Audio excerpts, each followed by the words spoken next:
The ghost match. How Alex Eala finally buried Wimbledon's most painful loss. She had one win against this woman's name on the schedule. One loss on her record. And when the Wimbledon draw came out, of every player in the entire 128-player field, the tennis gods handed her that exact ghost in round 1. 2 years earlier, this same woman took a set off her, watched her completely collapse, and walked away with the win that still followed her into every big match since. Now the higher seed, ranked 46 spots above her opponent, was somehow the one who looked rattled when the draw dropped. And what happened over the next 2 weeks on that grass would turn into one of the most remarkable underdog runs in the history of Philippine sports. A story so much bigger than anyone expected that even the original grudge match became a footnote. But here's what almost nobody talks about. Buried in that same section of the draw was a name that sounds almost impossible for 2026. A 23-time Grand Slam champion, a legend everyone assumed had already said goodbye to singles tennis, quietly entering the same bracket as a wild card. What happened to her on day 1 changed the entire shape of this story, and barely anyone is connecting the dots. If you want the real version of this story, not the fairy tale, not the rumor mill, but what actually happened, backed by real box scores and real quotes, stick around, because by the end of this you'll understand exactly why this one tournament turned an unseeded nobody into a name the entire sport is now watching. And if you want more deep dives like this one, hit subscribe now, because we're about to break down every twist. Let's rewind 2 years, because you cannot understand what happened at Wimbledon without understanding what happened first in Cary, North Carolina. August 2024.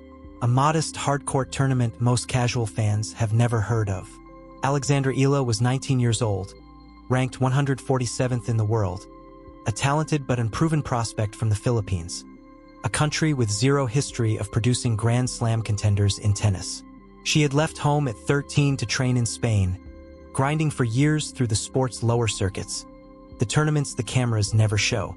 Standing across the net from her in the quarterfinals was Renata Zarazúa, a 26-year-old veteran from Mexico, ranked 104th, the second seed in that draw.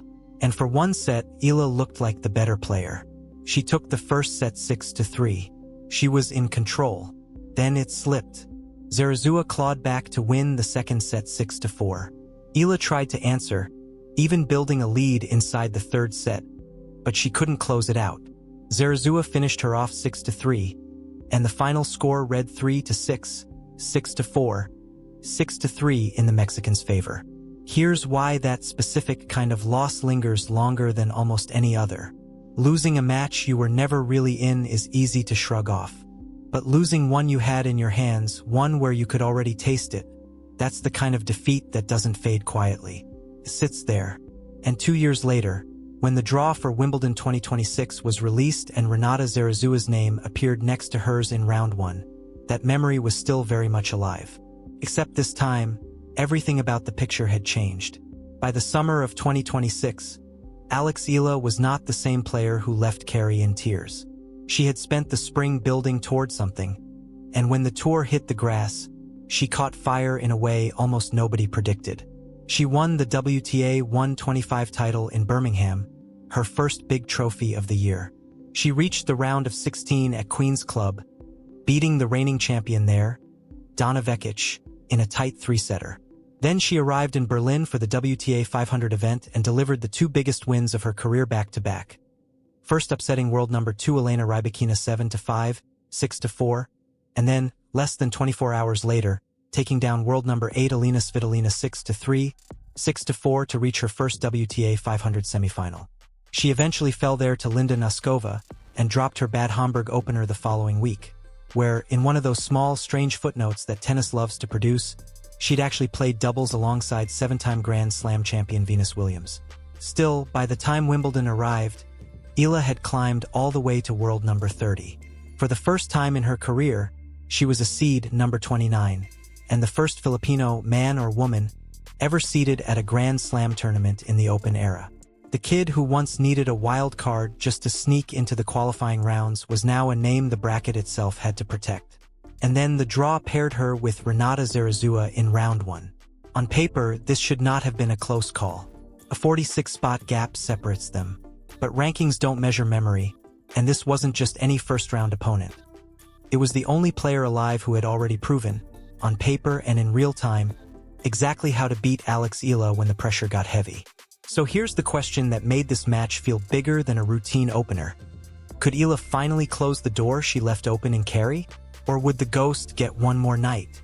Before we get to the answer, there's a twist buried in this rivalry that most previews completely skip over, because this was never really a story about hatred. A few months after that brutal loss in Cary, Eala and Zarazua stood on the same side of the net.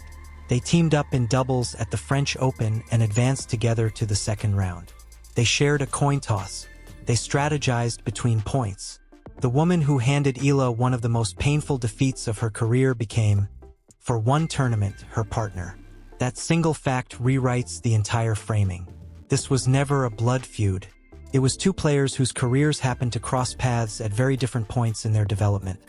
One climbing fast, one holding steady, and Wimbledon was about to measure exactly how far apart they drifted.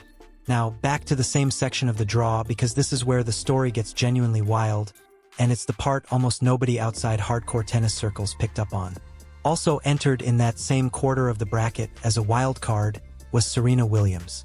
Yes, that's Serena Williams. 23 Grand Slam singles titles, a career most assumed had closed for good years earlier, quietly stepping back onto a Grand Slam singles court. Her first-round opponent was Australia's Maya Joint, a player who had already beaten Eala once before, in the 2025 Eastbourne final. On the same Tuesday that Eala walked out to face her own ghost, Serena Williams walked out to face hers. In a sense, a return to the game after years away, tested immediately against a hungry, in-form opponent. And Maya Joint won. Serena Williams was out in the first round, which meant that if Eala got past Zarazua, her reward in round 2 wouldn't be a storybook date with a legend. It would be Maya Joint, the very player who had just eliminated one of the greatest to ever hold a racket, and the same player who already had Eala's number from Eastbourne. So while the internet buzzed about a potential Eala Williams dream match, the far more dangerous storyline was quietly building one round earlier. But first, Eala had to deal with Cary. When she finally walked onto the court against Renata Zarazúa in the first round at the All England Club, there was no hesitation. Eala broke serve early to grab a 3-1 lead in the opening set, survived a marathon sixth game that stretched through 7 deuces, and pulled away to close it out 6-1. She kept the pressure on in the second set, breaking Zarazua's serve 4 times across the match and finishing it off 6-2 in just over an hour. It was her first ever main draw win at Wimbledon, in her 6th consecutive Grand Slam main draw appearance. 2 years of waiting, undone in 78 minutes. The head-to-head, once 1-0 in Zarazua's favor, was now level at 1 win apiece. That should have been the headline. Instead, it turned out to be the opening chapter of something much bigger. In round 2, Eala got her date with Maya Joint, the player who had just knocked Serena Williams out of the tournament and who already held a win over Eala from the year before. It was a battle. Eala dropped the first set before turning the match around, eventually closing it out in 3. Survived that, and the reward was even tougher. A third-round meeting with the defending Wimbledon champion herself, Iga Świątek.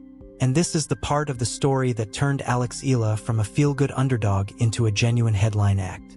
She beat Swiatek, the reigning champion, on grass at the All England Club in what became the single biggest win of her career, complete with an emotional on-court speech that resonated all the way back home in the Philippines, where fans had turned out in force to fill the stands with the kind of home crowd energy Eala said she never expected to find at Wimbledon.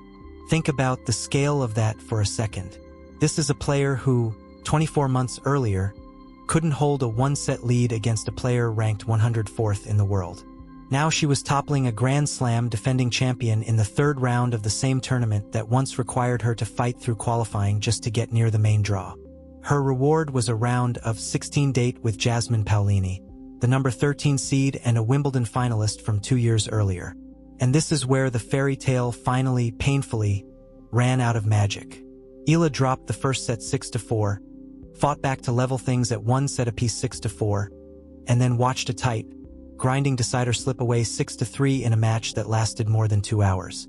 Paolini leveled their personal head-to-head at 1-1, avenging her own earlier loss to Eala from the Dubai Championships back in February. The run was over, but look at what it actually built. Alex Eala became the first player from the Philippines, in the history of the Open era, to reach the fourth round of Wimbledon. Not just the first-seeded Filipino at a Grand Slam, the first to go this deep at the tournament that matters most. So let's go back to the question we started with. Why did the higher seed need revenge? The truth is, she didn't need it in the way the sports rumor mill sold it to you. The real revenge had already been quietly building for 2 years, one tournament at a time: Birmingham, Queen's Club, Berlin, a ranking climb from outside the top 140 all the way into the top 30. By the time Eala and Zarazua walked onto that Wimbledon court, the outcome wasn't really in doubt anymore, because the player who lost in Cary simply didn't exist in the same form. That version of her had already been replaced by someone who beats world number 2s for fun. What that first-round win did unlock, though, was something no ranking sheet could measure. It let her stand in almost the exact spot where things once fell apart, and this time walk away in under 80 minutes without a hint of doubt. And it opened the door to a tournament that ended with her name written into her country's tennis history books for good. A run through a former Grand Slam champion's conqueror, past the defending champion herself, and all the way to the second week of Wimbledon before the run finally ran out of road. Every athlete who ever truly arrives has to bury an earlier, smaller version of themselves to get there. For Alex Eala, that burial happened in a straight-sets win on a Tuesday afternoon at the All England Club, and what she built afterward turned out to be far bigger than the ghost she buried to get it started.